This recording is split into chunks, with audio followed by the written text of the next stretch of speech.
Hey everyone, how's it going? So what am I working on now? Well, actually Jaden is working on this 2500 Chevy with the 6-liter, one with the cracked flex plate. So he got the transmission out. You see the cracked flex plate pretty clearly, and we know why it cracked also. So let me show you. So here we are underneath here.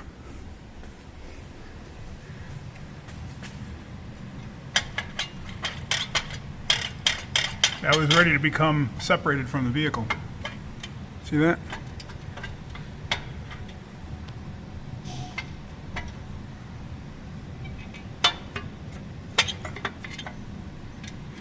Now it just kind of blows my mind actually if you think about it, because there was another shop that he brought this to and they said no, it wasn't the flex plate. So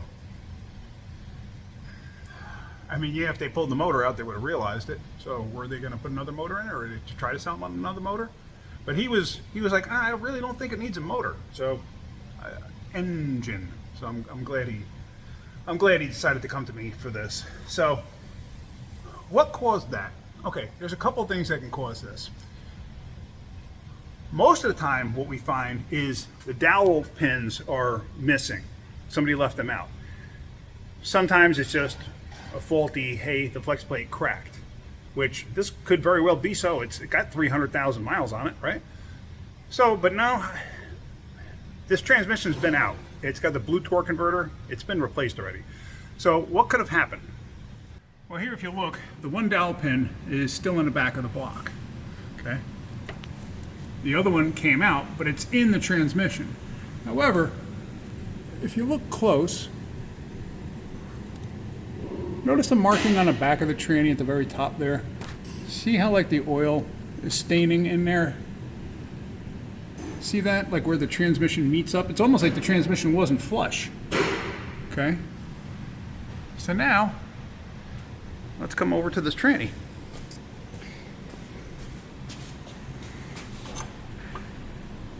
The top ear snapped off.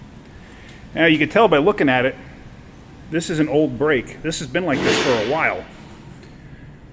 So he actually did take the bolt out. The bolt was in there. So whoever installed this transmission when they did the work, whenever they had it overhauled or rebuilt or whatever, which was before he bought this truck. I remember when he bought this truck and the transmission had already been done.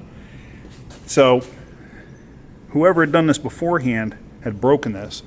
So now what do you do in a case like this? Well, in a case like this, what we're gonna do, looks like I gotta get a dipstick tube too, because it looks like the bracket rotted off of it. I think, oh no, the bracket's down there, my bad. That's just rust. So what do you do in a situation like this?